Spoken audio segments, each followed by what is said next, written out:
Pai, nós te agradecemos por mais uma vez estarmos reunidos, Senhor, na tua casa, em teu nome, na certeza da tua companhia, Senhor. Ajuda-nos em nossa fraqueza, em nossas limitações, Senhor. Dai-nos ouvidos para ouvir, Senhor, olhos para ver, um coração desejoso a te obedecer, Senhor.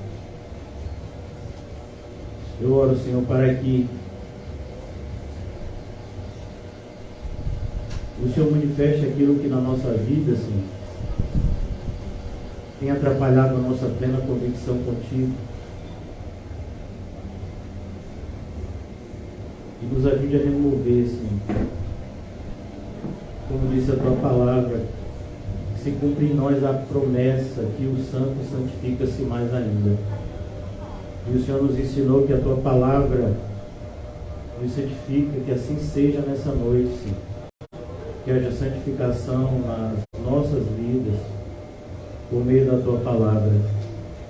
Eu oro, Senhor, para que teu Espírito esteja sobre mim, que eu não venha falar nada daquilo que venha de mim mesmo, mas que seja o Senhor falando, Senhor, ao teu povo. Eu acredito também fazer parte, Senhor. Livra-nos. Mais uma vez eu te peço, Senhor, de todo engano, e que a tua verdade reine soberanamente sobre nós, Senhor. Que a tua paz, que excede todo entendimento, governe a nossa mente, o nosso coração, nos livrando de toda ansiedade, fazendo com que venhamos a confiar mais e mais em ti. E é digno de toda a nossa confiança, Senhor. Te agradecemos, Senhor, por tudo. Em nome de Jesus, amém e graças a Deus. Amados irmãos, nós chegamos nessa parte final, capítulo 2 de Atos. E antes da gente iniciar essa exposição, que eu gostaria de fazer com bastante cuidado, né? São conceitos, assim, princípios que estão aqui nesses poucos versículos, que devem de fato ser profundamente conhecidos para que a gente possa se analisar enquanto igreja. E o título da nossa mensagem reflete um pouco isso: a Igreja de Cristo e as evidências que fazemos parte dela. Então é importante que a gente entenda isso. A Igreja do Senhor Jesus está na Terra há 2000 anos, mas infelizmente nem todos que se dizem igreja são igreja. E eu gostaria de começar por pela carta do apóstolo Pedro, a primeira carta que o apóstolo Pedro escreveu, a título de introdução, para a gente abrir um pouco a nossa mente em relação ao que a gente vai falar em Atos, se Deus permitir, capítulo 2. Mas aqui em 1 Pedro, capítulo 2, e não se esqueça, todos vocês estão lembrados, que Pedro é o instrumento de Deus, usado no dia de Pentecostes para pregar essa mensagem que faz com que 3.000 irmãos nossos do passado sejam anexados à igreja. Então Pedro escreve essa primeira carta no capítulo 2. Eu não sei como é que está no seu subtítulo, eu acho muito interessante e quero mostrar para vocês desde já a conexão com o texto que a gente está estudando, que é Atos 2, a partir do versículo 42, que é como viviam os convertidos. É o que a gente vai tentar falar a partir de hoje. Mas aqui em 1 Pedro capítulo 2, o subtítulo que tem na minha Bíblia diz assim: os crentes são a casa espiritual edificada em Cristo. É interessante isso, né? E justamente é o que Pedro vai desenvolver aqui no capítulo 2. Versículo 1: despojando-vos, portanto, de toda a maldade. Olha que coisa interessante, como ele começa esse capítulo 2. Para que aquilo que é bom entre, é necessário que saia o que é mal. Para que a nossa vida seja edificada, é preciso que a velha vida seja destruída. É isso que infelizmente muitos irmãos têm dificuldade e tentam às vezes conviver com o antigo eu e o novo eu, como se essas duas pessoas pudessem conviver em harmonia. Não podem. É o que está em Gálatas capítulo 5, a carne e o espírito. A carne simbolizando o nosso antigo eu, o espírito simbolizando a nova criatura, e eles estão em inimizade. Por isso que o apóstolo Pedro diz: despojando-vos, portanto, de toda maldade e dolo. O dolo aqui, irmãos, é a intenção de fazer o mal. Porque não é só o mal que é pecado, a intenção de fazê-lo também. Às vezes a gente não faz o mal no sentido de concretizar o que pensamos de mal, mas só o pensar mal já é pecado, porque Deus sonda os nossos pensamentos e intenções. Jesus colocou da seguinte forma: aquele que pensar de maneira inapropriada em relação a um homem ou uma mulher pode estar cometendo adultério no pensamento. Aquele que estiver desejando mal a alguém pode ser um assassino. Mas eu nunca peguei uma arma, eu nunca fiz o mal a ninguém, mas na sua mente fez e Deus estava vendo. Por isso que ele diz: despojando-vos, portanto, de toda a maldade e dolo. A intenção de fazer. Dolo. De hipocrisias e invejas. Pode acontecer com a gente, irmãos. Hipocrisias, essa tentação de aparentarmos algo que não somos. É preciso que a gente viva uma vida transparente como cristãos. Justamente para que a gente não caia nesse perigo de nos tornarmos hipócritas, como uma vez já fomos quando não éramos cristãos. Invejas de toda sorte. A inveja consiste da insatisfação. Quando você não está satisfeito com a sua vida, você tende a olhar para a vida dos outros, sejam eles irmãos em Cristo ou até mesmo ímpios, achando que a vida deles é melhor que a sua e muitas vezes cobiçando ela. Perceba que um cristão pode cometer o pecado de inveja. Foi o que Davi fez com Batseba. Antes de ele adulterar com Batseba, ele a cobiçou. Ele teve inveja no seu coração de Urias, marido dela. Então, a inveja procede da cobiça e de toda sorte de maledicências. Maledicências é justamente quando a gente coloca para fora o que está dentro. O coração fala que a boca está cheia. Então uma pessoa... a boca fala do que o coração está cheio. Então quando você está com o coração sujo, é isso que vai sair da sua boca. Ainda que você tente esconder, mas um ouvido mais atento consegue perceber quando alguém está com o coração sujo.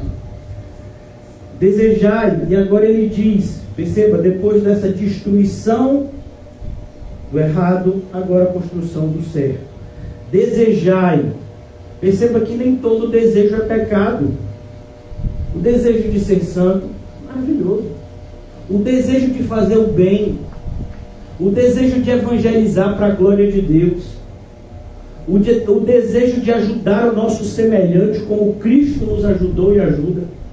Desejos que refletem a bondade, a benignidade de Cristo, devem encher, inundar o nosso coração, de maneira como está escrito aqui, ardentemente. É o que os irmãos vão dizer lá em Atos.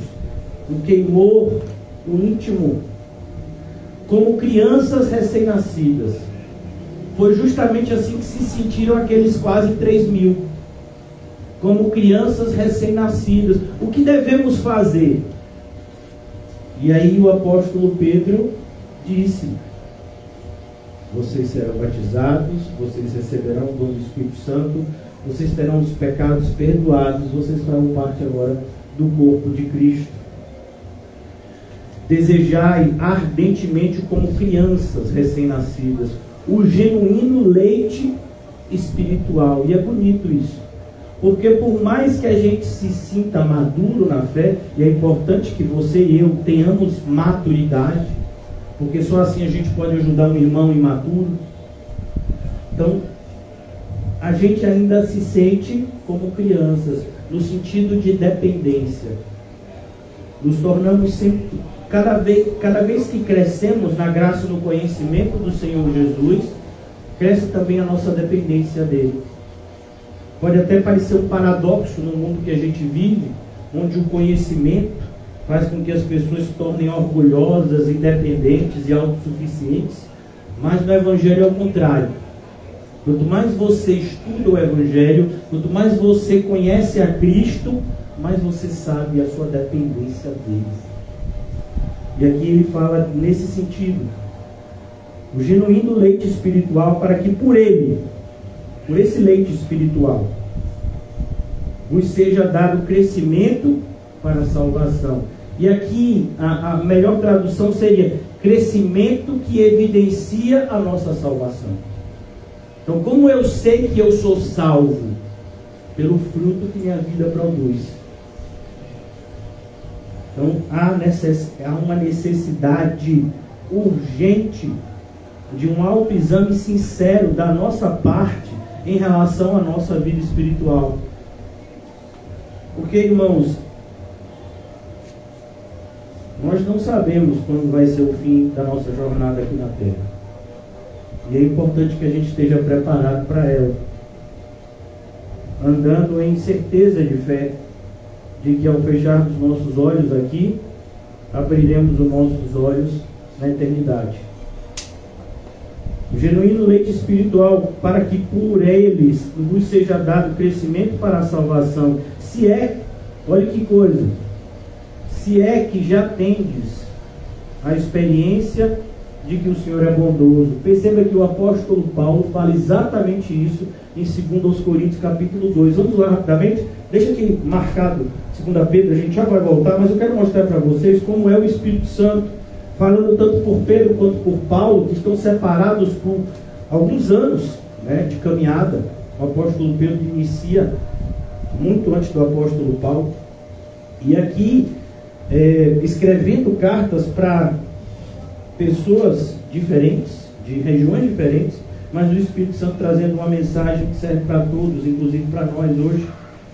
2 Coríntios capítulo 13, olha o que o apóstolo Paulo diz a partir do versículo 5. Examinai-vos a vós mesmos. Quem pode examinar a sua vida melhor? Você.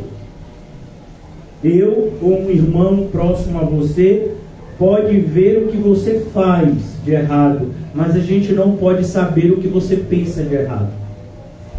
Mas você sabe. Por isso, examinai-vos a vós mesmos, se realmente estáis na fé. Olha a seriedade. Por quê? Porque se você não está na fé, você não é salvo. Nunca foi. Provai-vos a vós mesmos. A ideia é, você não pode se contentar apenas com evidências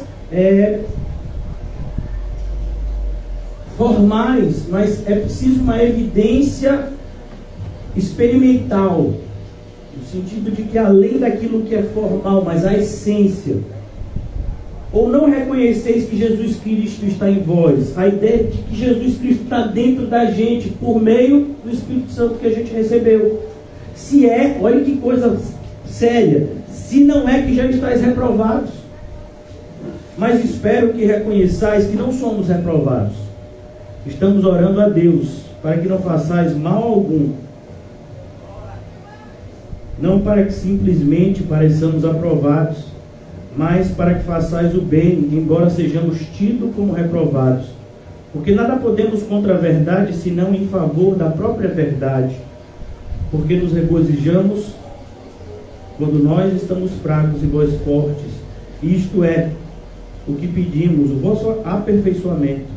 Portanto, escrevo estas coisas, estando ausente, para que, estando presente, não venha usar de rigor, segundo a autoridade que o Senhor me conferiu para a edificação e não para a destruição. Então a ideia aqui é justamente isso, irmãos, como nós devemos nos examinar. para ver se de fato somos o que devemos ser, corpo de Cristo. Voltando agora para 2 Pedro, ele diz: se é que já tendes a experiência de que o Senhor é bondoso. Quando é que a gente tem essa experiência, irmãos? Quando a nossa mente é transformada. Em Romanos capítulo 12, o apóstolo Paulo diz: é necessário que haja uma renovação do nosso entendimento para que venhamos a experimentar a vontade boa, perfeita e agradável de Deus. Se o nosso entendimento não for transformado, não conseguiremos identificar a vontade de Deus como boa, perfeita e agradável. Para a nossa velha natureza, a vontade de Deus não é boa, perfeita e agradável, pelo contrário. Por isso que muitas pessoas têm problema com isso. Quando coisas desagradáveis acontecem na nossa vida, e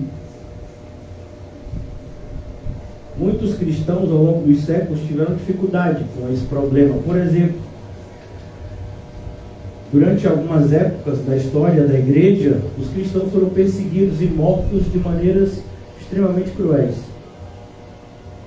Mas normalmente a gente se lembra dos mártires, mas há uma contabilidade, há uma matemática assim, muito triste. Porque para cada mártir que morria pela sua fé em Cristo, alguns se desviavam. Muitos se desviavam. Muitos se desviaram. Muitos negaram a Cristo quando foram ameaçados, quando tiveram os seus entes queridos ameaçados, quando passaram por torturas, eles não suportaram aquilo e abandonaram a fé.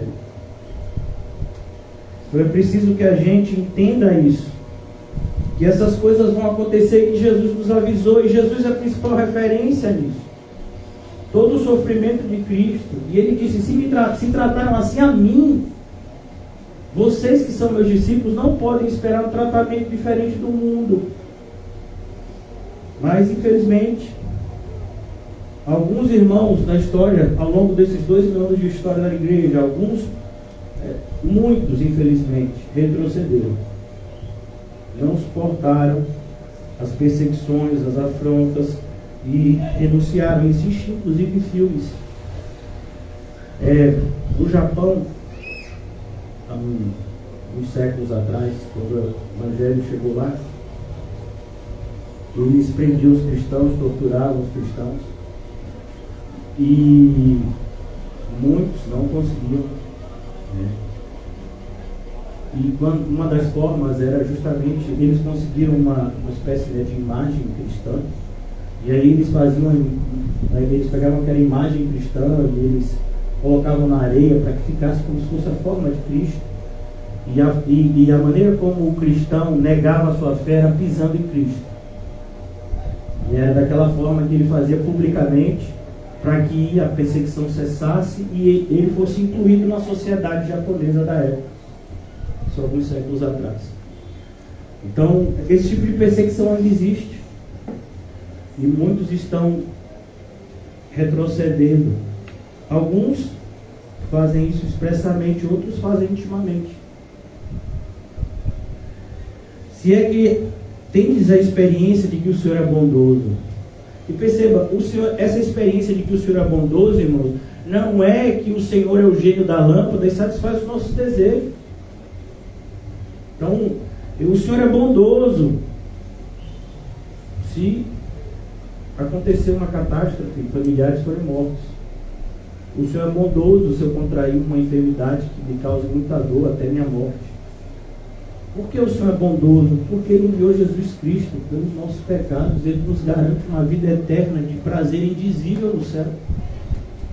A bondade de Deus está nisso, e não no fato dele responder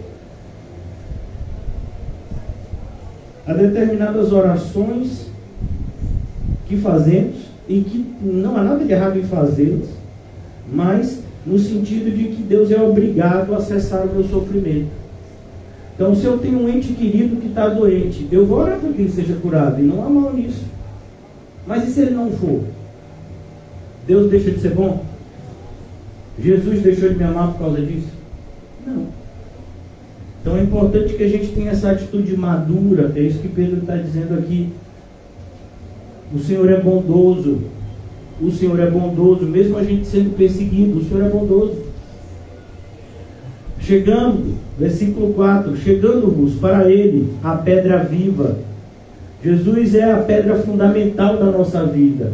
É preciso que a gente identifique isso. Se somos cristãos, Jesus tem que estar no fundamento de tudo que fazemos. Tudo que fazemos tem que ser para a glória de Deus. Qualquer coisa rejeitada assim pelos homens. Perceba, pelos homens naturais, pelos homens que não foram regenerados, Jesus vai continuar sendo rejeitado. O Jesus das Escrituras, nem sempre o nome Jesus vai ser rejeitado, porque para muitos Jesus é um milagreiro. Jesus é alguém que nos ensina boas maneiras. Eu fico muito triste às vezes quando eu vejo irmãos na fé dizendo para um ímpio: olhe, honre ao seu pai e à sua mãe, é o primeiro mandamento com promessa para que tudo lhe vá bem. Essa palavra não é para o ímpio. O ímpio não tem como honrar pai e mãe, porque para honrar pai e mãe ele teria que amar a Cristo, ele teria que ser cristão em primeiro lugar. Então, não, mas aí às vezes o que se diz cristão diz: oh, trate bem seu pai, sua mãe, que Deus, mesmo você não sendo cristão, mesmo você não tendo rejeitado o pecado, Ele vai fazer a sua vida prosperar. Mas como assim? Onde é que está isso no Evangelho? Mas é assim que as pessoas falam. Ó, trate bem a sua esposa. Mas o marido é cristão? Não, quer nada com Cristo. E por que você está mandando ele tratar bem a esposa? Então, é preciso que a gente entenda: Cristo é o fundamento. Se não tem Cristo, não tem nada. A pessoa pode ser a mais correta do ponto de vista externo, ela está condenada. Sem Cristo, não tem nada. Pode ser a coisa mais bela do mundo, pode ter a melhor aparência de bondade, mas se não tem Cristo, não tem nada. Olha, irmãos, antes de ser cristão, pela vontade de Deus que governa a nossa vida desde antes da nossa existência, eu li livros que falam um pouco sobre, essa religião, meio que filosofia budista, e tem umas coisas assim tão legais. Que, sabe, de você ser tranquilo, de você, até uma espécie de adjetivo e gíria, de você ser zen. Sabe, você é budista, você é tão tranquilo. E essa pessoa está indo para onde? Com toda a tranquilidade do mundo eu falo isso.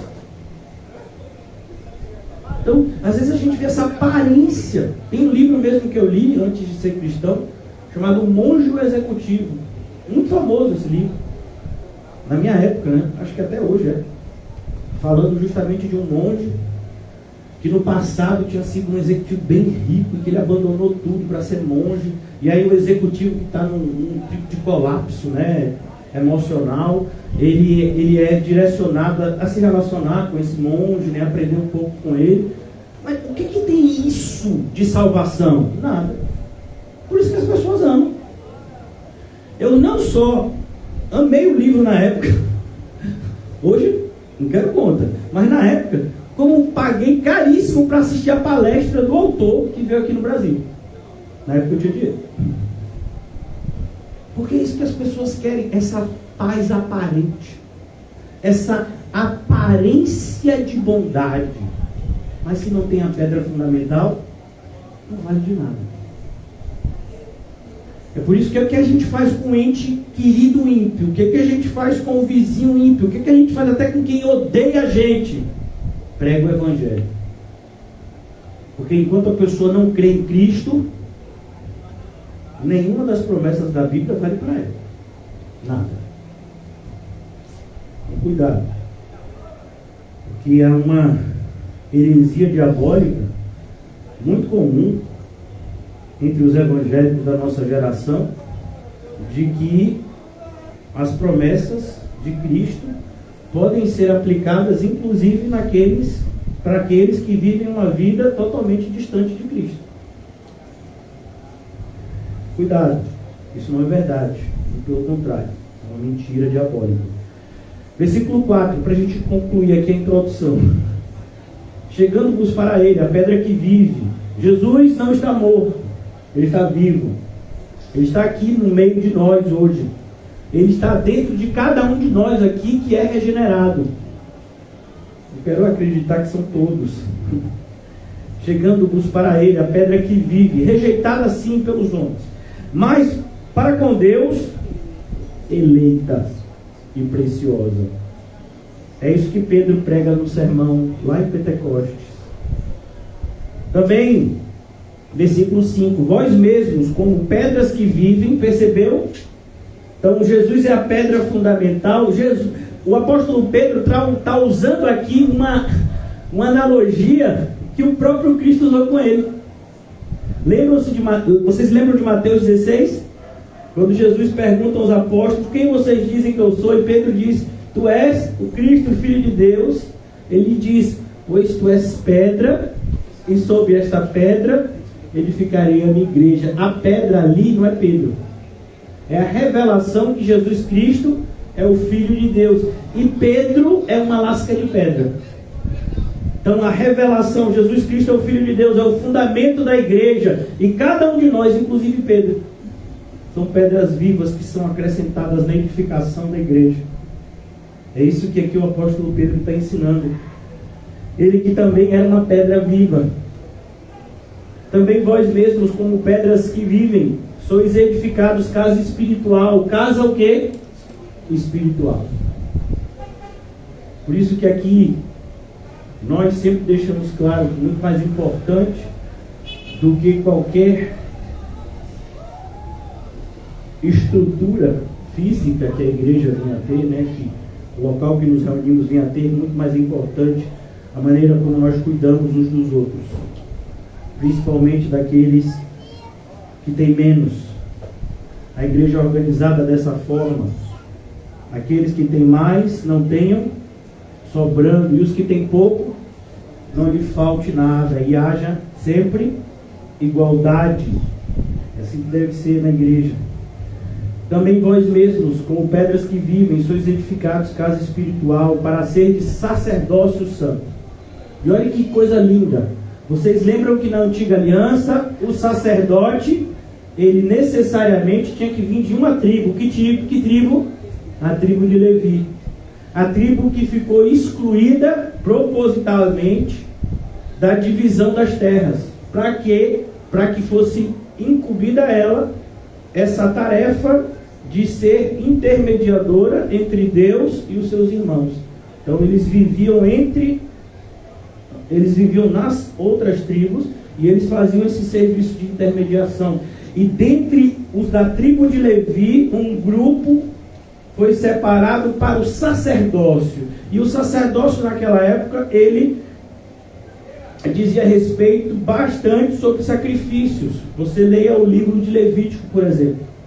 Então o sacerdote era aquele que tinha autorização de apresentar os sacrifícios para Deus.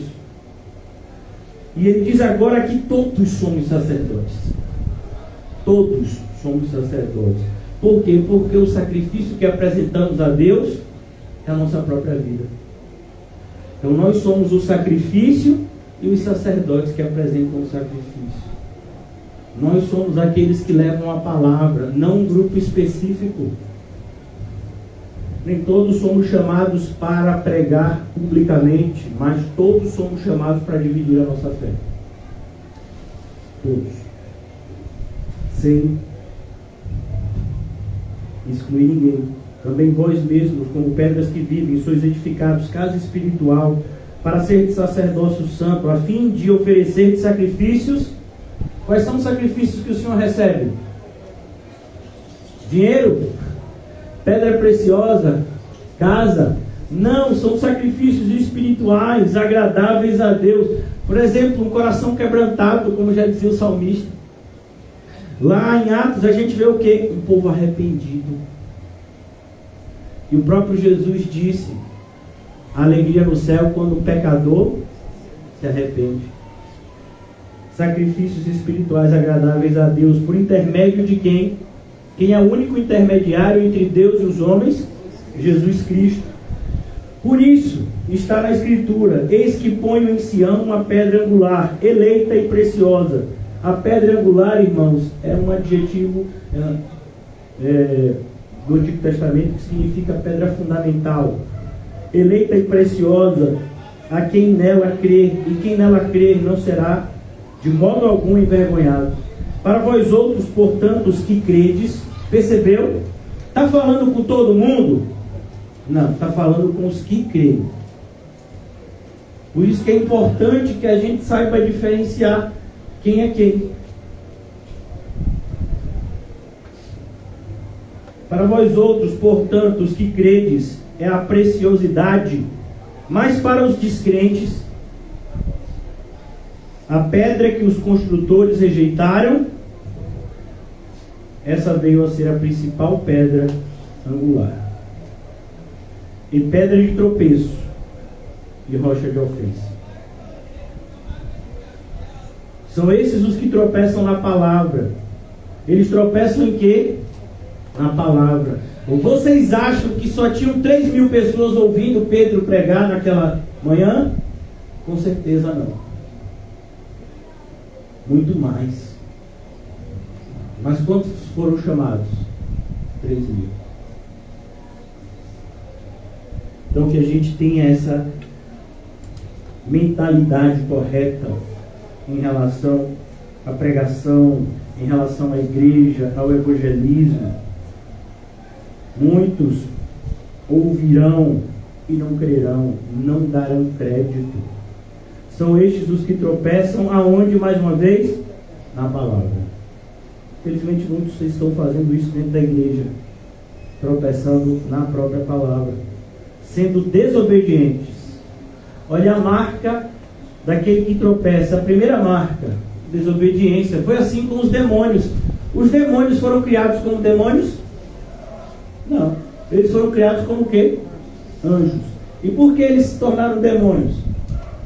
Porque eles desobedeceram. Eles não aceitaram o lugar e a missão que Deus os deu, e eles desobedeceram. Assim também o povo do Antigo Testamento, que foi destruído. Toda aquela humanidade pré-diluviana. Qual é a marca? Desobediência. Descendentes de Adão. Por isso devemos tomar muito cuidado, irmãos, pois a ira de Deus permanece sobre os filhos da desobediência. Ela nunca saiu de cima deles. São estes os que tropeçam na palavra, sendo desobedientes, para que também foram postos. Mas é importante que a gente entenda, quando uma pessoa é desobediente, a soberania de Deus e a responsabilidade do homem continuam andando lado a lado. Por que isso é importante? Porque eu não posso fazer com que um desobediente se torne obediente, independente do meu esforço. Eu não tenho poder para isso. Quem é que faz isso? Deus. Ele fez com a gente. Todos nós fomos desobedientes no passado. O apóstolo Paulo diz em Romanos que Deus tem vasos de ira e vasos de misericórdia. Versículo 9: vós, porém, sois raça eleita. Olha que coisa bonita. Um povo, um só povo, formado de todos os povos do mundo. Não existe mais limitação geográfica e étnica para a igreja. Somos um só povo. A ideia de raça é isso. Um só povo. E qual é a marca desse povo? Ele foi escolhido. Desde antes da fundação do mundo, a eleição fala de escolha. Raça eleita. Sacerdócio real. Nós somos sacerdotes do Rei dos Reis, do Senhor dos Senhores. Qual é a linhagem sacerdotal? Não é a de Arão, é a de Melquisedeque. Lá em Hebreus vai falar sobre isso. Como Melquisedeque é uma tipologia, um tipo de Cristo. Aponta para Cristo. Nação Qual é a marca da nação? Santa. Então aqui a gente tem duas expressões. Raça, fala de grupo étnico. Então é a raça de pessoas eleitas. Nação, a nação aqui ela fala, toda nação ela tem um espaço geográfico, que é o mundo inteiro. E qual é a marca dessa nação? A santidade. Lá em Apocalipse, o santo, santifique-se mais ainda. É a marca do povo de Deus. Todo aquele que é salvo é santificado. Quanto tempo dura a nossa santificação? A vida toda. Glória a Deus por isso. Nação santa, povo, e isso é muito bonito, irmãos. Aqui é para você chegar hoje de noite e dormir tranquilo. Alguns não têm dificuldade, né? Independente do que está escrito aqui. Mas para quem tem dificuldade assim, você lê aqui e você diz, não, agora eu vou dormir em paz. Povo de propriedade exclusiva de Deus. Eu achei isso interessante. Eu não sei se vocês já passaram por alguma fazenda, algum campo, tem assim, não entre propriedade privada, né? Quer dizer, tem dono ali, não mexa, ali tem dono. Pois é, todo cristão tem uma marca, ele tem dono, e aí daquele que mexer nele. Maravilhoso a gente saber que a gente tem um protetor que nos protege mesmo enquanto a gente não percebe o perigo que a gente está envolvido. Às vezes a gente está andando assim, achando que está tudo a maior tranquilidade, e Satanás tem uma cilada mortal armada contra a gente. E Deus nos livra sem nem que a gente saiba. Povo de propriedade exclusiva de Deus, a fim de proclamar. Mas por que a gente é esse povo? Olha a missão que esse povo tem. A fim de proclamardes as virtudes daquele que vos chamou das trevas para as trevas, das trevas para a sua maravilhosa luz. Então aquele que vivia em trevas antes, vive agora em quê? Em luz. Ele nos chamou para isso. E não só para viver isso, mas automaticamente quando a gente vive isso, a gente mostra isso para todos ao nosso redor. Como a luz quando está acesa. Todo mundo sabe que a luz está acesa. A gente não precisa ficar olhando para a luz. Inclusive se a gente olhar até dói o olho. Mas a gente sabe que está acesa. Por quê? Porque ela está iluminando o redor. Sua vida e a minha vida tem que ser isso. Versículo 10. Vós sim, que antes não erais povo. Ou seja, a gente não fazia parte originalmente desse povo. A gente foi inserido como aquela multidão em Pentecoste, quando ouviu a pregação e creu. E foi salvo. Vós sim, que antes não erais povo, mas agora sois povo de Deus. Povo de Deus. Não tinhais alcançado misericórdia, mas agora alcançastes misericórdia. Versículo 11. Amados, exorto-vos, como peregrinos e forasteiros que sois. Então a gente anda nessa terra como o quê? Como peregrino. Não devemos nos apegar a nada deste mundo.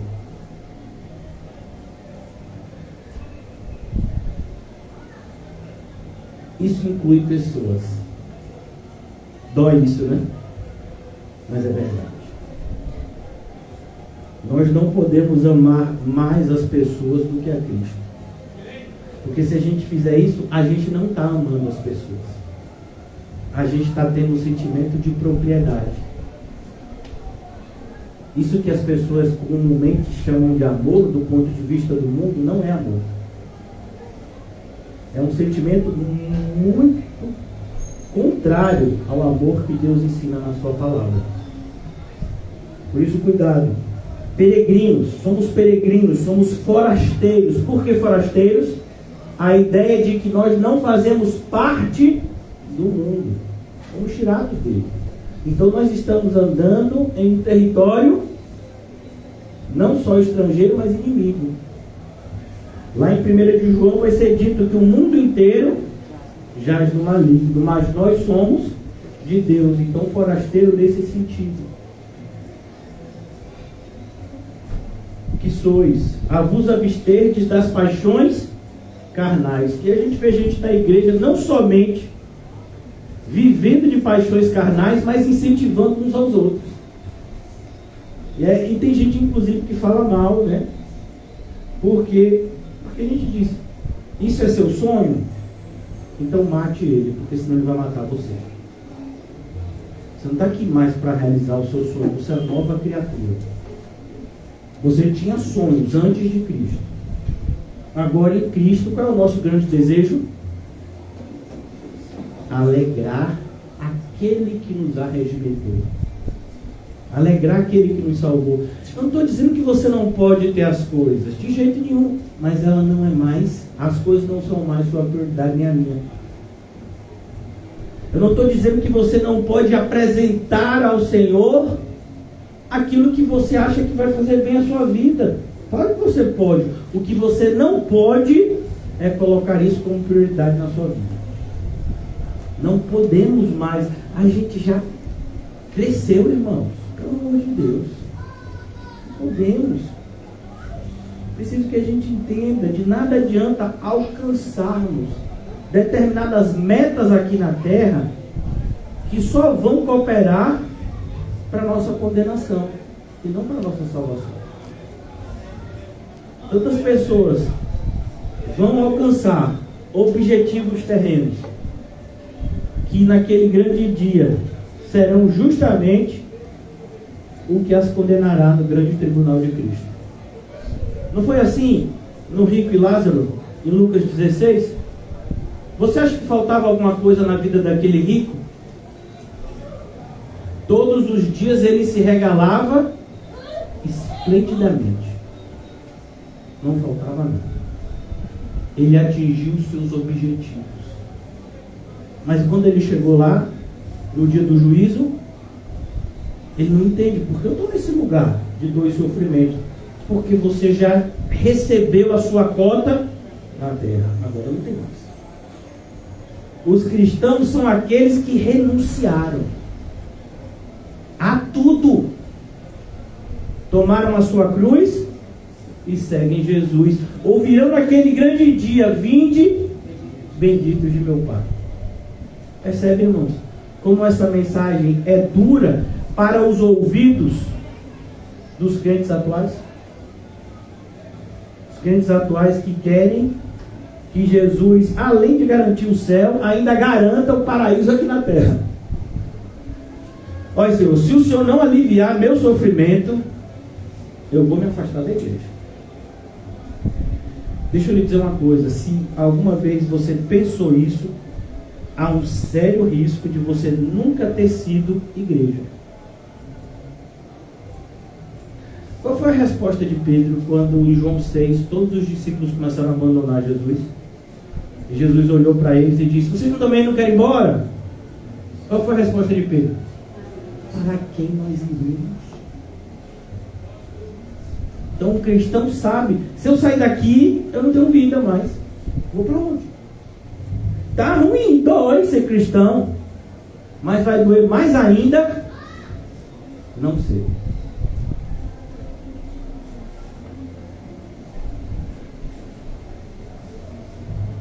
Cuidado, irmãos. Satanás tem um banquete para cada um de nós. E sabe o que é que tem nesse banquete? Exatamente o que você mais ama nessa terra. Está lá. Cuidado. Ele sabe o que você gosta. Assim como o pescador experiente sabe o que cada tipo de peixe gosta como isso. Satanás é bom em fazer crentes desviarem. Versículo 9 de 2 Pedro, de 1 Pedro 2. Versículo 11. Vos absterdes das paixões carnais. Então, irmãos, se é paixão, se é carnal, agora imagine esses dois juntos. Aí pronto. É igual você juntar dinamite e esse explosivo plástico, que eu me esqueci agora, fugiu o nome, que é da moda nos filmes de ação aí, né? Um explosivo plástico que é 100 vezes pior que dinamite, né? Assim, juntar essas duas coisas, imagine a explosão disso. Então temos que ter cuidado, irmãos. Muito cuidado. Quer ter uma ideia de que é paixão carnal? Olha para como as pessoas se relacionam com times de futebol. Olha para como as pessoas que vão para o carnaval se relacionam com ele. Isso são paixões carnais. Olha como a multidão de jovens, a juventude da nossa geração se relaciona com os seus respectivos ídolos. Olha que coisa maluca. A própria palavra ídolo já é algo assim, né? Errado, só por ter esse nome. Mas a gente está cheio de ídolos. Então cuidado, para você não fazer da sua religião um ídolo. Fizeram muito isso no passado e continuam fazendo isso no presente. Por isso que o final da primeira carta de João é: filhinhos, fugir da idolatria. Que idolatria? A idolatria de você fazer da sua fé um ídolo. A nossa fé não é um ídolo. A nossa fé é a convicção que nos move a desejar diariamente nos tornar mais parecidos com Cristo. Como é que isso acontece? À medida que a gente renuncia, toma a nossa cruz e segue os passos dele. Não tem fórmula mágica. Versículo 11: que fazem guerra contra a alma. Percebeu que o apóstolo Pedro e o apóstolo Paulo falam de uma linguagem muito parecida aqui em Gálatas, por exemplo, a carne e o espírito. As paixões carnais e a alma aqui seria o espírito. Cuidado, as paixões carnais estão aí. Por que eu estou fazendo essa leitura antes da gente começar Atos capítulo 2? Para a gente entender o que foi que aconteceu com aquelas pessoas para eles viverem daquele jeito. Porque às vezes a gente fica olhando aquelas pessoas de Atos 2, a partir do versículo 42 descreve, parecendo que eles são seres de outro planeta e que foi assim uma mágica que aconteceu na vida deles e que não se repete na nossa. Não, irmãos. Eles são pessoas iguais a gente.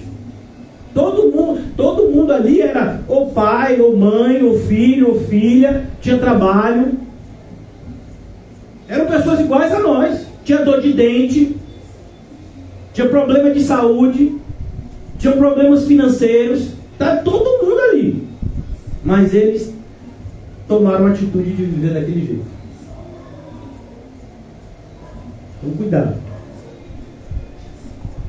Para que você e eu, a gente não se encha de desculpa, quando na verdade a gente deveria usar toda essa nossa força para nos desculpar o que não deveríamos estar fazendo, o que deveríamos estar fazendo. A gente deveria usar essa força para a gente fazer o que a gente deveria estar fazendo. Versículo 12, 1 Pedro 2, 12. Mantendo exemplar o vosso procedimento no meio dos gentios. Agora você imagina a pessoa que está na igreja, que não dá um bom testemunho com os irmãos da igreja, imagine com os gentios. Gentios aqui é todo mundo que não é cristão. E cada vez que você dá um testemunho, um mau testemunho com os de fora, você está afastando.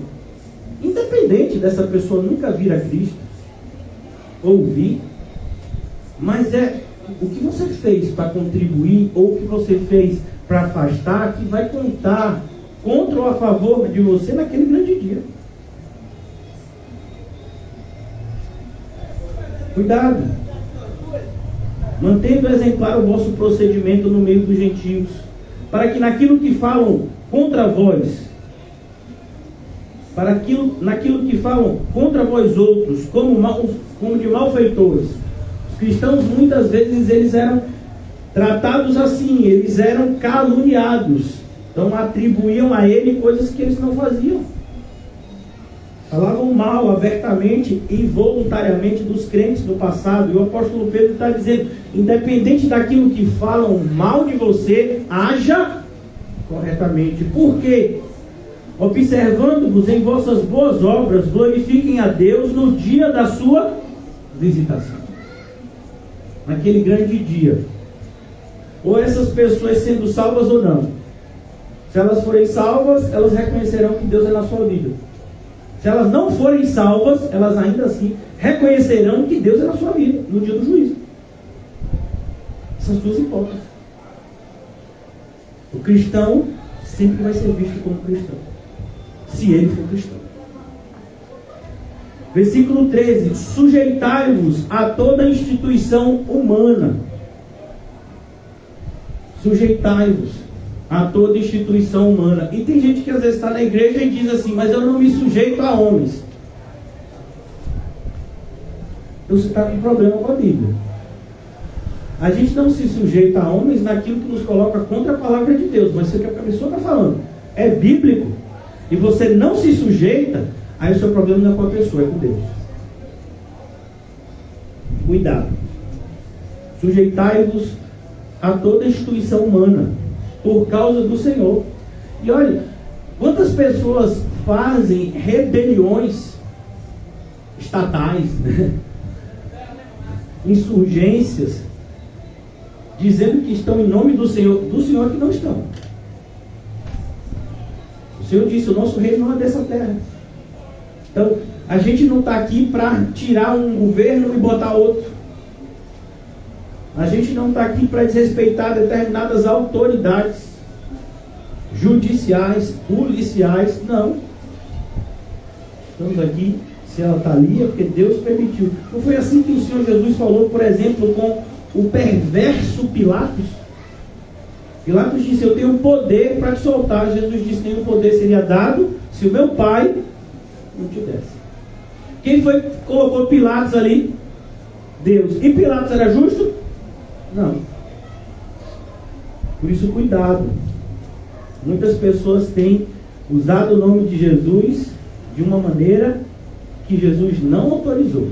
E naquele grande dia, eles vão ter que dar conta.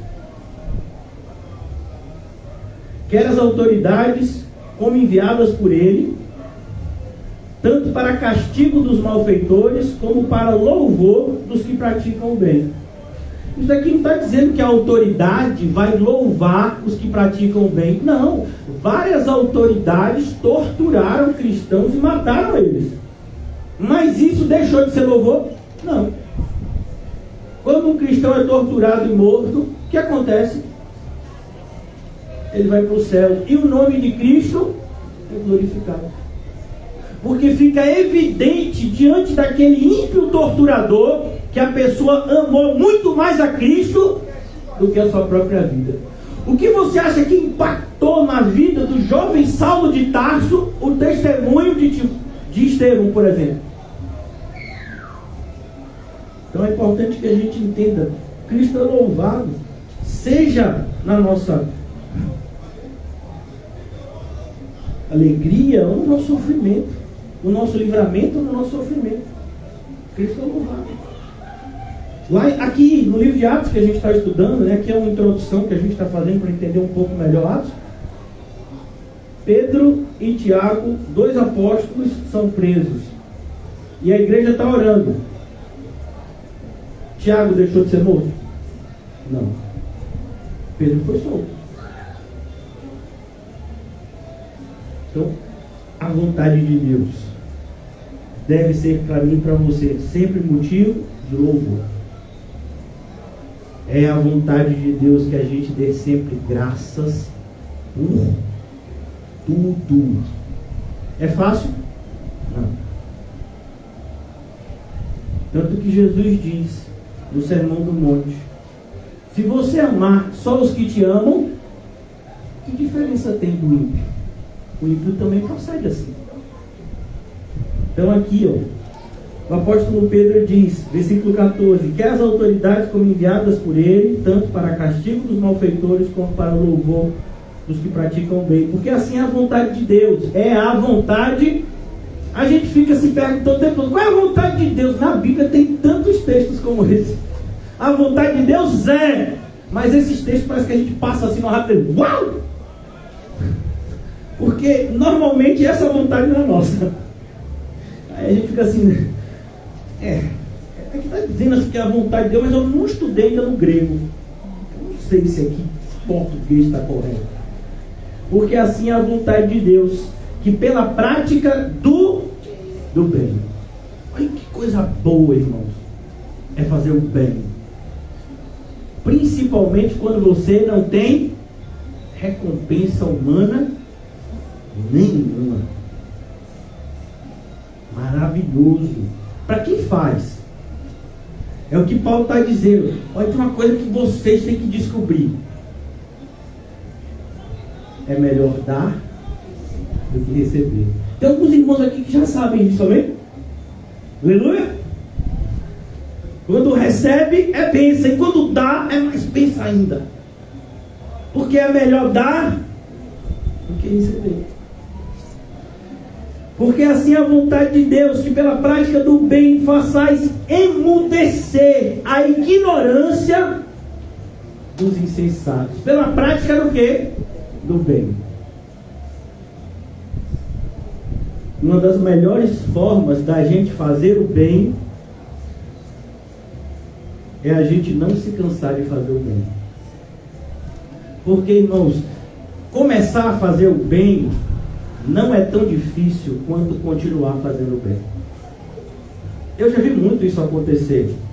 Eu já dividi isso com os irmãos algumas vezes. 11 anos de pastor, muito intenso. Muito intensos. E eu já vi muitas pessoas, quando começam na fé, vontade de fazer o bem, de repente aquela vontade vai diminuindo, e o que vai entrando no lugar? A vontade de fazer o bem a si mesmo. Aquele ditado popular que Lailinha não sabia, mas ela aprendeu: farinha pouca, meu pirão primeiro. Lailinha não sabia, aleluia, viu? Glória por não saber. A vontade de Deus é a prática do bem. Vocês façam emudecer a ignorância dos insensatos. Então, irmãos, o que Satanás está fazendo nesse exato momento na sua vida? E eu tenho certeza que na minha, porque eu senti muito isso antes de chegar aqui. É por se multiplicar a maldade, o amor de quase todos se esfriaria. Não vou dividir, creio que não é o momento agora. Mas eu estou vivendo na minha vida algo que eu, do ponto de vista humano, teria toda a justificativa de dizer: ó, irmãos, eu vou dar um tempo para a igreja, porque eu tenho que focar na minha família. Eu poderia dizer isso para vocês agora, do ponto de vista humano, mais do que qualquer um. Mas que testemunho seria esse? Eu só vim pregar aqui hoje porque eu confio em Deus. Porque está acontecendo algo que, se eu não confiasse em Deus, eu não estava aqui. Muitos de vocês nem fazem ideia do que eu estou falando, mas Deus sabe o que custou para mim estar aqui hoje. E é isso que eu quero mostrar para vocês. É isso que Pedro estava mostrando, é isso que Paulo estava mostrando. Deus está vendo, ainda que ninguém veja, ainda que as pessoas saiam por aí falando o que quiserem de você. Não deixe que a opinião dos outros mude o seu comportamento. A opinião dos outros. Se uma pessoa vai no meio da rua e fala mal de você, ele vai ter que dar conta de Deus naquele dia. Eu sei quem eu sou. Eu sei de onde Deus me tirou. Eu sei para onde eu estou indo. E eu queria que vocês tivessem esse mesmo sentimento. E falo com todo o meu coração aqui: não tenho raiva de ninguém, principalmente daqueles que falam mal de mim. Eu tenho misericórdia. Por quê? Porque eu sei quem eu sou. E eu sei que essas pessoas que estão falando, elas não têm motivo nenhum para falar o que estão falando, mas falam assim mesmo. Isso já aconteceu muito. Não só na minha vida, mas como eu estudei história da igreja, na vida de muitos do passado. A gente fala aqui de Spurgeon tanto, né? Das pregações dele, os livros que ele deixou escrito. Ele não deixou de ser mal falado na sua geração.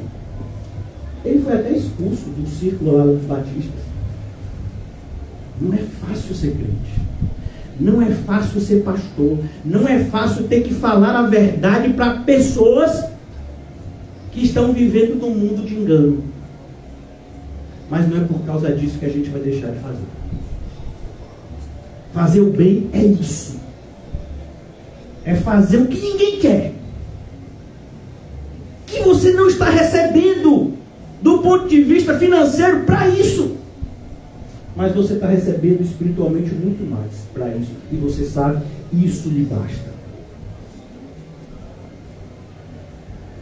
Porque assim é a vontade de Deus.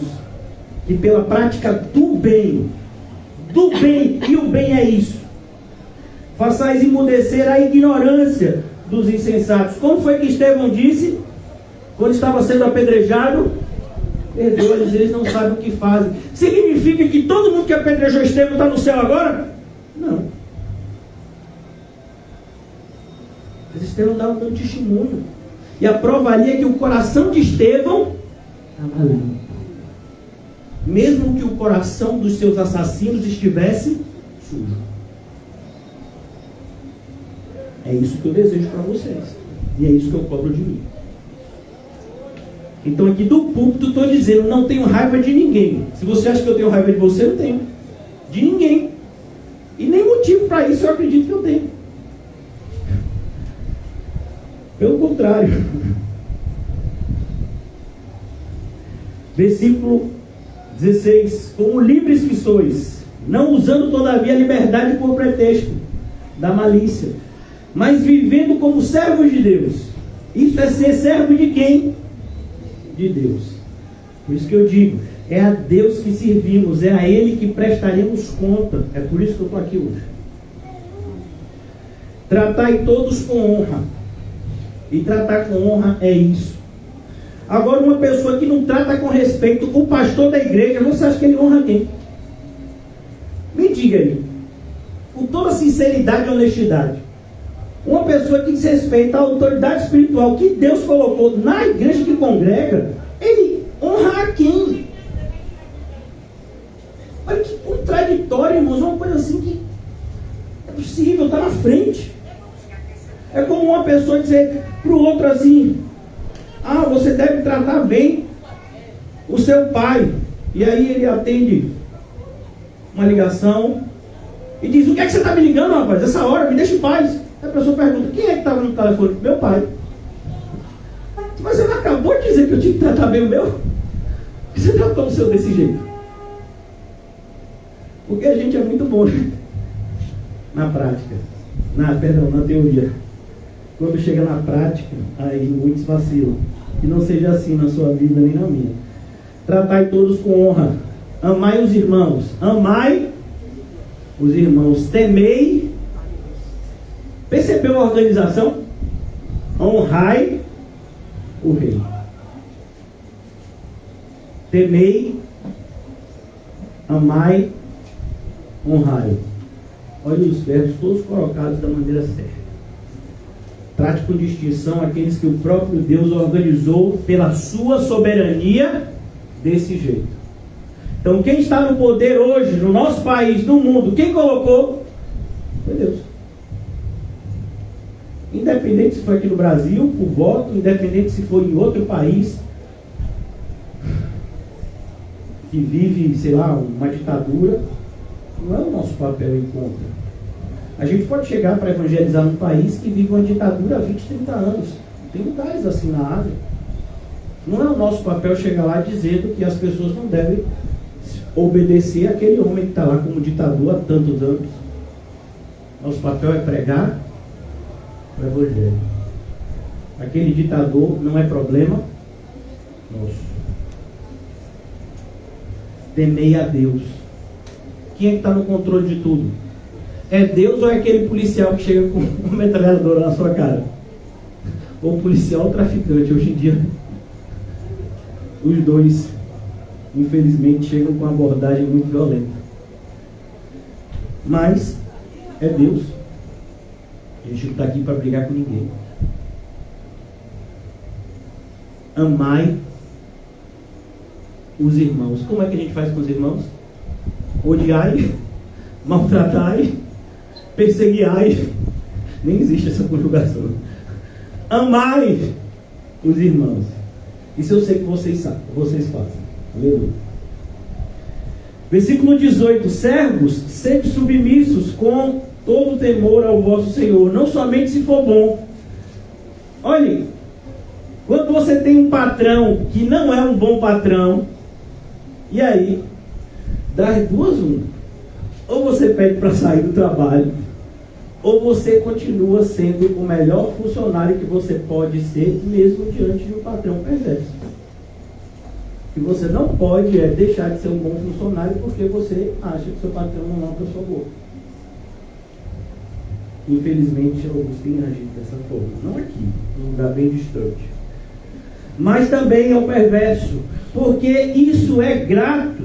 Quer alguém suporte tristeza, sofrendo injustamente, por motivo da sua consciência para com Deus, pois que glória há, se pecando e sendo esbofeteado, por isso suportais com paciência. Então, quando você está sendo repreendido porque está errado, qual é a glória para Deus? Nenhum.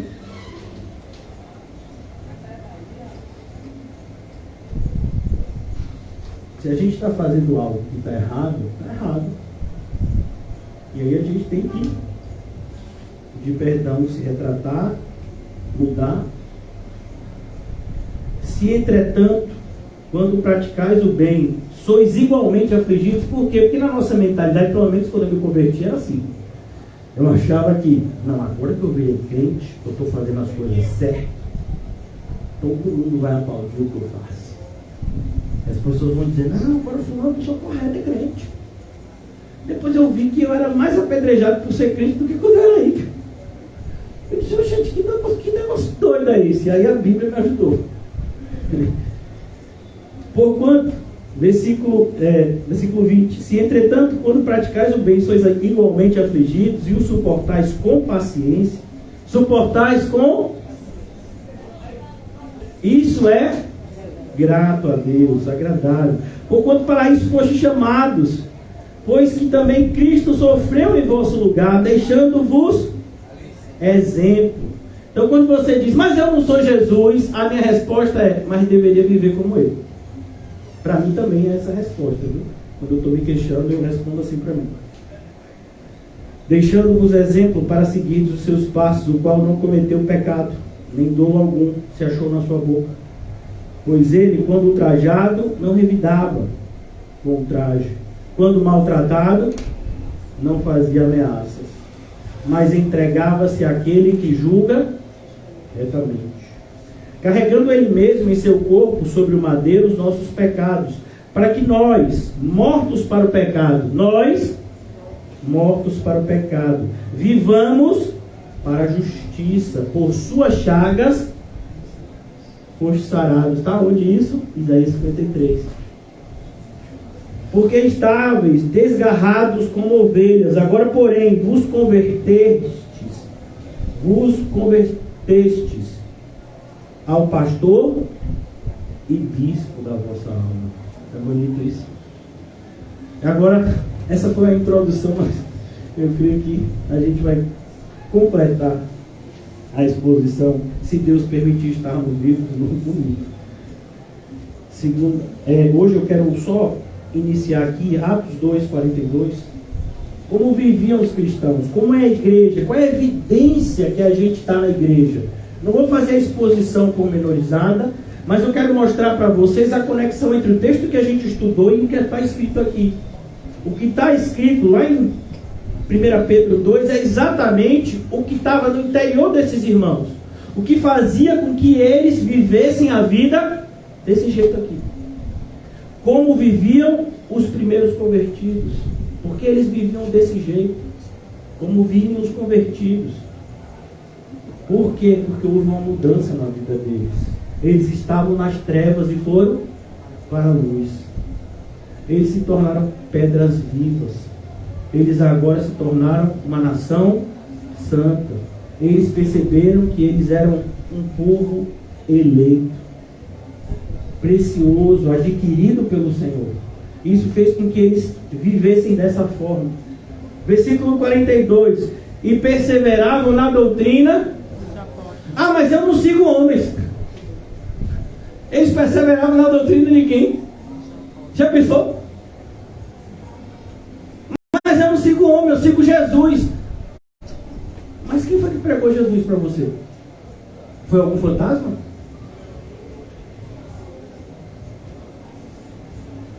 Você viu a incoerência de muitos hoje?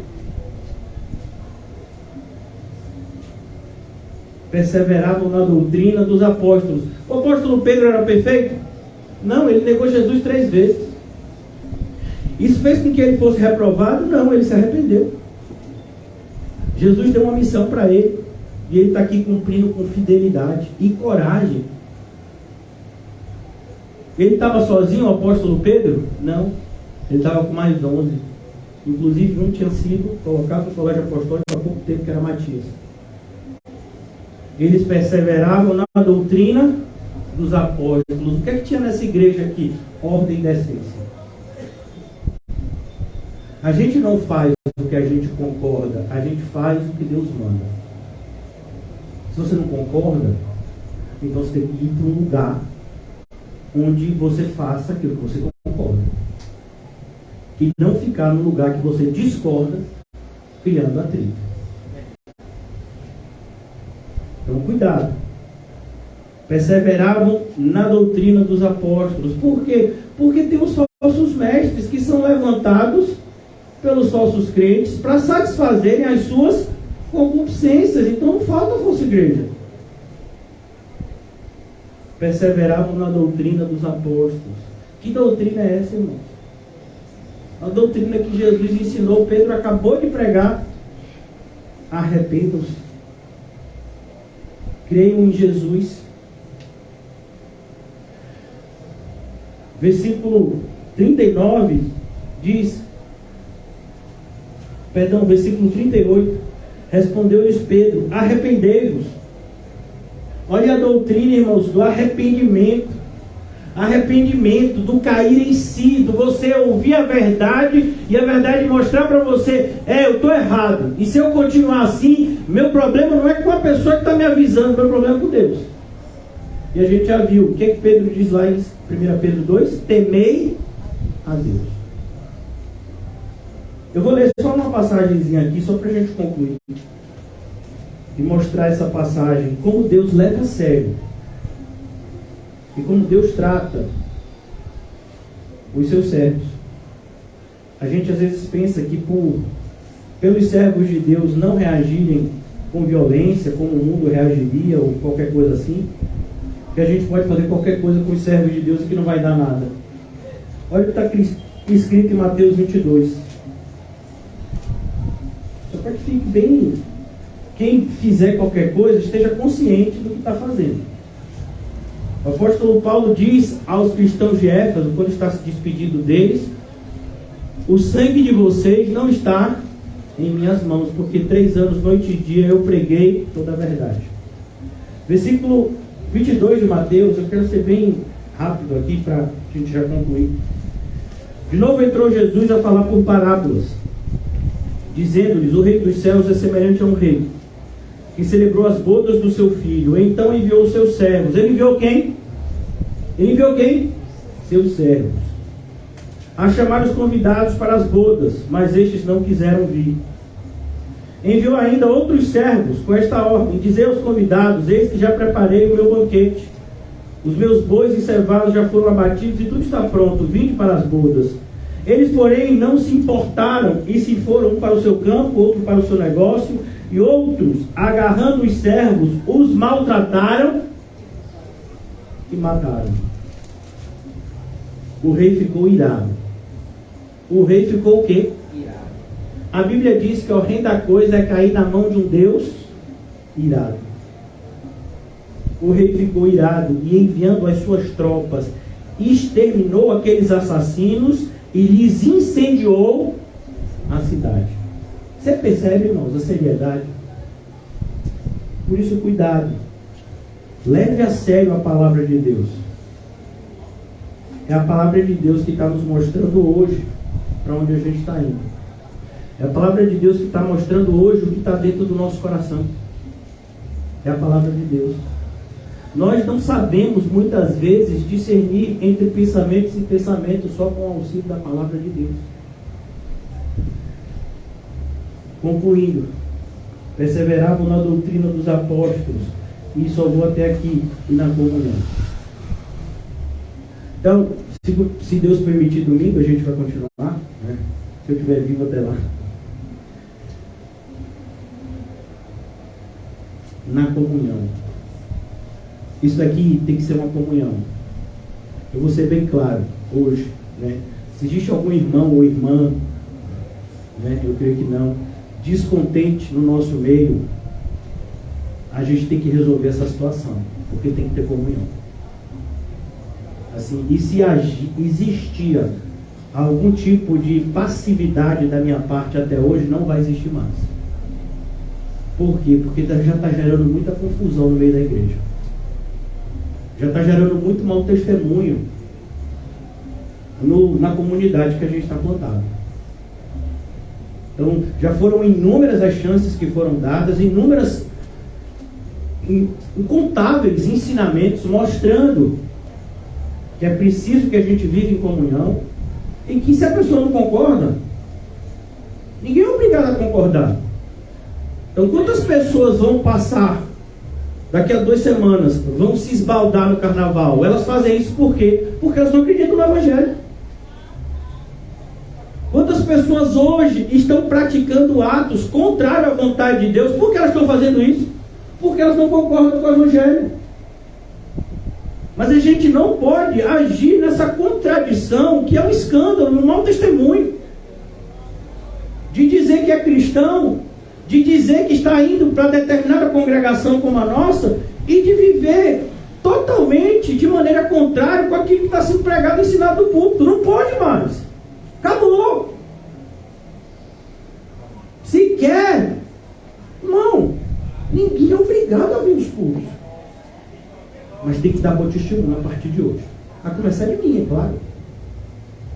Por quê? Porque tem que ter comunhão. A gente tem que ser luz. Então, cuidado. A casa do Senhor, ela tem ordem e decência. Eu posso dizer para vocês, irmãos, que eu tenho incontáveis defeitos, que o Senhor sabe. Mas não falta na minha parte fidelidade e coragem para fazer o que Deus manda. Então, se Deus me mandar fazer algo que vai gerar indignação em 1, 2, 3, 4 ou em vários, eu vou fazer mesmo assim. Então, mais uma vez estou avisando, cuidado, reflita sobre o que foi pregado hoje. Se não houve reflexão nas outras pregações, em nome de Jesus, reflita no que foi pregado hoje. Leia 1 Pedro toda, se quiser. Eu vou fazer isso hoje, se Deus permitir. Leia Atos e veja como é que a gente quer andar em poder do Espírito, se não tem comunhão no nosso meio. Tem que começar aqui. Aquele que não está juntando, está fazendo o quê? Espalhando. Aí está eu e você aqui limpando, e tem outro que está espalhando. Não pode. A igreja tem que andar em unidade. E vai ser assim a partir de hoje, em nome de Jesus. Que o Senhor nos ajude nessa árdua tarefa mais maravilhosa de viver uma vida de serviço ao Deus Todo-Poderoso. A gente não fica feliz quando um irmão, uma irmã sai da igreja. Mas o que a gente não deseja é que Cristo saia da igreja. A prioridade da nossa congregação é Cristo. É termos a nossa reunião na consciência, na convicção de fé que Ele está aqui. E até, né, assim, é um convite ao arrependimento dos descontentes. Por quê? Porque se essas pessoas que dizem não concordar concordar com o que é pregado, continuam vindo aqui, é uma oportunidade que Deus está dando de quê? De arrependimento. Então, que haja arrependimento, que haja unidade, para que o poder de Deus seja operado, irmãos, no nosso meio. Porque sofrer por sofrer, é melhor sofrer fazendo a vontade de Deus, sim ou não? Não sei como é que está a vida de vocês. Eu não sou para de pé, irmão, por causa de Deus. Então, eu não vou desistir de fazer a vontade de Deus. E convido vocês a essa batalha. Satanás achou que eu iria desistir com tudo que aconteceu na minha vida no último mês. Mas eu estou aqui para mostrar que ele estava enganado e que Deus é que está certo. Glória a Deus. E eu espero contar com vocês nessa batalha. Glória a Deus. A luz sempre vai vencer. Amém. Glória Nós caminhamos na certeza de convicção de que somos mais do que vencedores em Cristo Jesus. Glória a Deus. E mais uma vez, eu amo todos vocês. Não tenho raiva de ninguém aqui. Glória a Deus. Ninguém. Amo todos. Evangelizei cada um de vocês aqui. Se não pessoalmente, mas por meio das pregações. Então, não tem nem... E estou falando isso diante de Deus. Estou falando do público mais sério ainda. Que meu coração está limpo. Amo todas as pessoas, inclusive quem me desejou mal, quem fez mal, está perdoado, já está perdoado. Por quê? Porque não compete a mim. Se essa pessoa errou, eu também já errei. E errei pior ainda, que foi com Deus. Amém. E pedi perdão e Ele me perdoou. Eu não tenho motivo nenhum para guardar rancor de ninguém. Então, se alguém está dizendo que o pastor está com raiva de X ou de Y, está errado. O pastor não está com raiva de X, de Y ou de ninguém. E se alguém que saiu da igreja, o pastor também não está com raiva dessa pessoa. Só que eu não vou buscar o filho pródigo. O pai vai buscar o filho pródigo? Não. A pessoa tem que voltar como? Arrependido. A pessoa não tem que voltar porque foi adulado. Não. Tem que ter arrependimento para que haja transformação e edificação e salvação na vida dele e dos demais.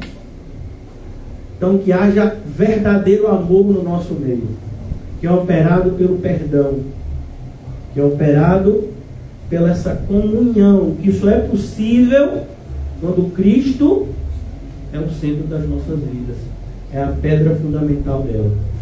Que assim seja na sua vida e na minha. Obrigado, Senhor, por essa noite tão maravilhosa. Não é porque estamos sofrendo, Senhor, que o Senhor deixa de ser bom. São em noites como essa, de um sofrimento indescritível.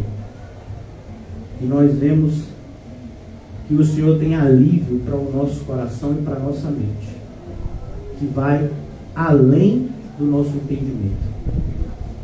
Mesmo com motivos humanos para nos desesperar, o Espírito que o Senhor nos concedeu nos faz crer que o Senhor é capaz de fazer muito mais do que pedimos ou pensamos, segundo o poder que eficazmente opera em nós. É dessa forma que nos movemos, Senhor, nessa noite, para mais perto de Ti. Nos ajuda, Senhor, a sermos transformados pela Tua graça poderosa. Ó Senhor, se há alguma sujeira em nossos corações, até no meu, Senhor, e disse aqui que o meu coração está limpo, mas o Senhor sabe mais do que tudo. Se há alguma coisa suja no meu coração, Senhor, me ajuda a limpar. E todos nós, para que a gente não venha alegrar o diabo, mas para que a gente venha alegrar o Senhor, com o perdão e com o amor. Amém. Com a comunhão santa entre os irmãos, testificando diante de todos que temos um Pai que é Deus e um Rei que é Cristo, e caminhamos como peregrinos numa única caravana, ovelhas de um bom pastor que é Cristo. Ajuda-nos, Senhor, a dar esse testemunho, que é o que o Senhor nos ordenou a dar. Amém, Deus. Obrigado, Senhor, Obrigada. por tudo. Pois se estamos aqui nessa noite, é única e exclusivamente por tua graça. Amém, Jesus. Maravilhosa graça Glórias a que Deus. salvou miseráveis pecadores como É nós, verdade, Senhor. dos quais eu sou o maior de todos, porque eu sei dos meus pecados. Obrigado, Senhor Jesus. E nos ajuda a andar como o Senhor andou. Não nos deixe, Senhor, com uma confusão na mente, mas que haja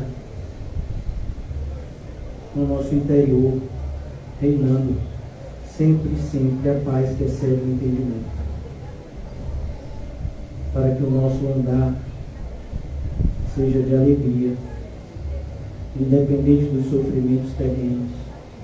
Entendemos que cada passo, cada dia, nos aproximamos mais do paraíso celestial que nos aguarda. Obrigado, Senhor Jesus.